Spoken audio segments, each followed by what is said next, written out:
A DJ Direct exclusive.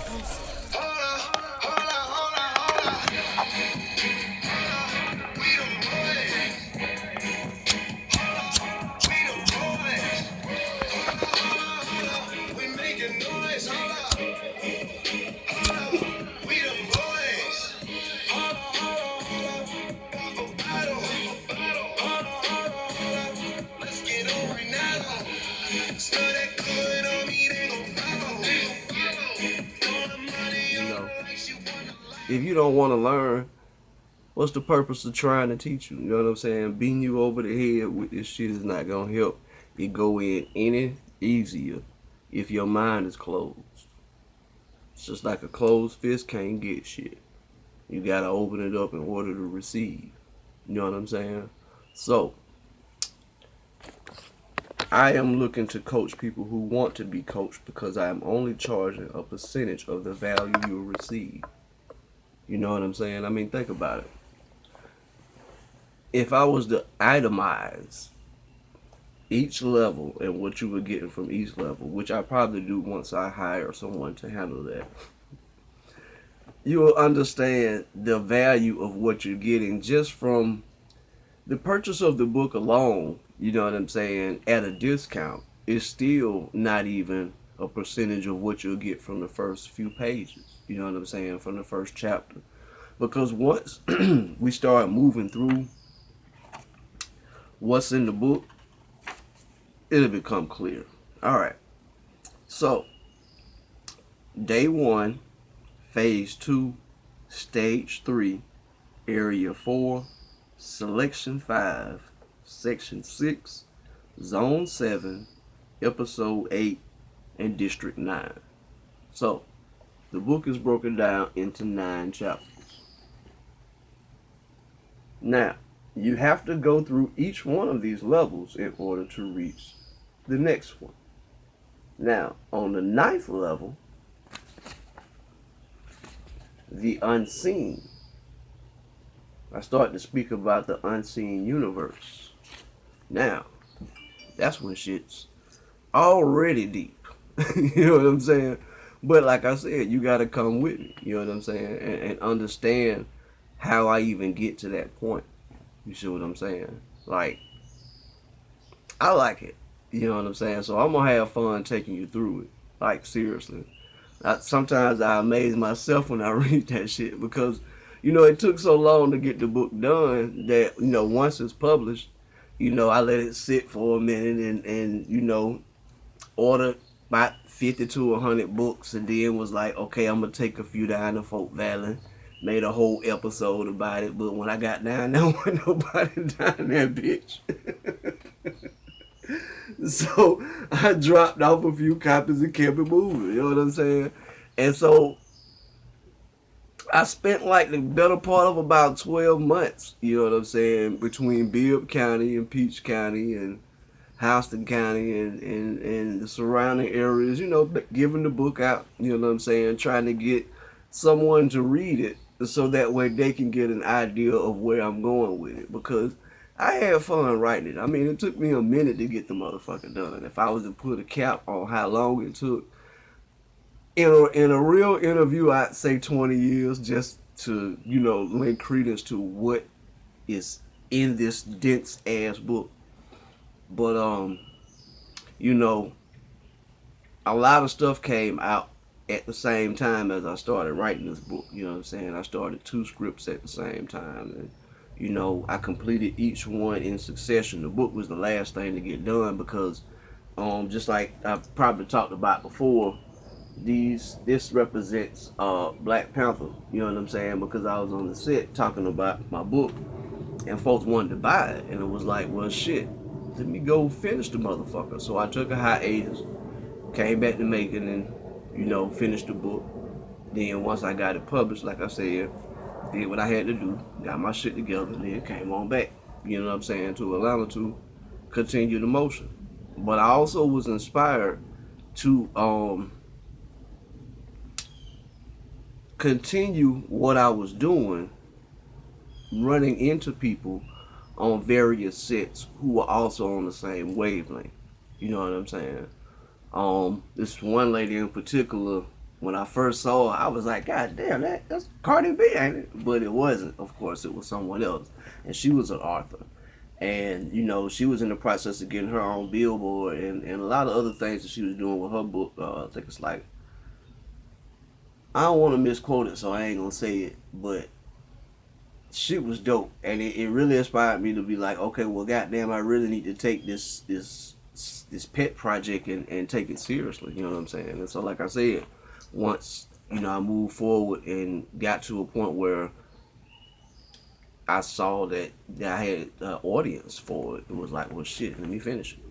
So now that it's done, I got to go back and find this audience that I was developing prior to finishing the book, and that's what I'm leading into when I'm talking about people who want to be coached. You know what I'm saying? It's only a percentage of what you're going to get just from the words and the text and how I put the book together. See, my job is to coach you on how to achieve greater mental awareness and emotional fitness within your own life. You see what I'm saying? Because, everybody want to talk about mental health now. Because we've seen people break down. We've seen the result of people not keeping themselves, you know what I'm saying, at the forefront. Like Cat Williams said, being in touch with your star player. A lot of people lost touch with their star player, and you can see the results of that. You know what I'm saying? It's like, people committing suicide, like people doing slow forms of suicide, people just doing, self-destructive shit, you know what I'm saying? Because they don't really value the person who they are on the inside, you know what I'm saying? And that's its own epidemic, you know what I'm saying? Outside of the outward manifestations that you may see on the news as far as the opioid epidemic and the fentanyl and etc. and so on. Side note, they got a whole special going on the fentanyl joint because, we got enemies all around us, and those enemies know our weaknesses more than we care to admit. And that's how this fentanyl shit became an issue. Once again, I said it before, you know what I'm saying? Maybe not on record, but Prince died the day after 420, which means that on April 20th he should have been smoking. You know what I'm saying? But he wasn't because it was probably illegal, so he's trying to stay on the legal path, and fucking with those opioids are legal and they shouldn't be. And that's how the fentanyl demon got slipped in, because they say it only takes a grain of salt worth, so it don't take much. And if these people who are in law enforcement are busting enough fentanyl to poison every person in America, that means that in addition to the biological warfare that we're fighting with this viral pandemic, we also have a chemical warfare going on with the fentanyl, in addition to these other levels of warfare with misinformation and disinformation and all of the like, that really just has, not just this country but the world in turmoil. Because if you look at the purveyors of misinformation, their societies are also in a upheaval or in turmoil. You know what I'm saying? So it's like it's really kind of crazy how even during this highly active solar session, you see what I'm saying, it's manifested in the lunacy of those who are affected by the full moon. Now, that right there is a whole nother level you're going to have to look into, but I don't know if I'm going to go. Fuck it, let's go ahead and put it out there. When you do your research on the werewolves and shit, where they come from, vampires and all of that, all of the all the lunatics that seem to just go crazy when the moon, that region, and the people who have lineage have pretty much deceived the world and have virtually taken control of the world. And it's part of the reason why we have so much turmoil. Not just even the interpersonal conflicts and intra borders and all of that shit, but just even the damage that's been done to the planet. Like, it's irreparable because in the past 500 to 600 years, you didn't have these same people who I'm in reference to burning coal in order to keep warm in these cold ass places and producing smog and all kinds of shit, you know what I'm saying? In addition to, all of the projectiles, rockets, missiles, artillery, space exploration, all of the shit that them basically just like, put holes in the fucking ionosphere or ozone, whatever the fuck you want to call it, putting satellites up, space debris flying around the planet. Like, it's a lot of shit, plastic in the ocean. Like, it's a lot of shit that they have done in a very short period of time. Like, they talk about the carbon fingerprint. Motherfuckers have only been in control for a small period of time, but the fingerprint that they done left on this planet is almost past the point where we can't even really do shit to fix it. Like, that's where we at with it. So the kids got this climate anxiety shit because they know that they're adopting a fucked up ass planet and the parents don't seem to give a fuck. And so, you got a lot of kids, like I said, committing suicide and all of this shit because it's kind of hard for them to navigate and manage all the extra stress that's being put upon them by the people who's supposed to be protecting them from this shit. But these folks are weak.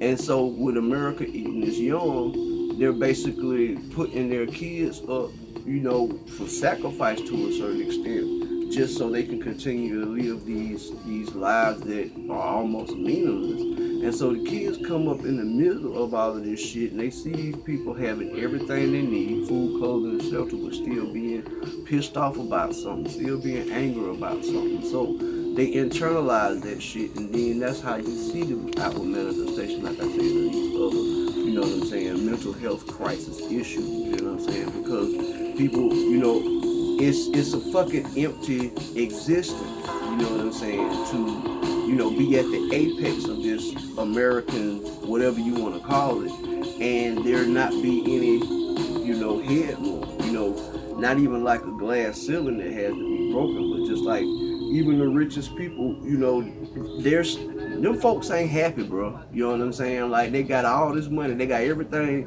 that a person could want, and they still don't have fucking happiness because money can't buy that shit. You know what I'm saying? So, like, what is it for your average person to do when everything that's being crammed down their throat 24 hours a day is, this opulent life for decadence and people having all this money and shit. But at the same time, it's not something you can really touch. You can see it on your phone, but them folks can't reach through that phone and give you no money. Them folks ain't gonna do that either. You feel me? And that's the issue. The rich get richer and the poor get fucked over and out. It's the same thing with this vaccine shit. You got people overseas, they ain't got access to it, but folks over here got the shit, don't want to fuck with it, don't want to use it, and don't want to send it off to those who may need it. You see what I'm saying? And then want to restrict people from traveling over because they might have it. But if you send this shit that's almost about to expire anyway to these people, then maybe they can use it and maybe they won't be as sick. But the third world countries is catching this shit the worst. You know what I'm saying? Because they don't have access to adequate health care and all this shit. Just like the Ukraine shit. Black folks in Ukraine. You ain't even know no black folks over there. A Dee Jay Direct exclusive.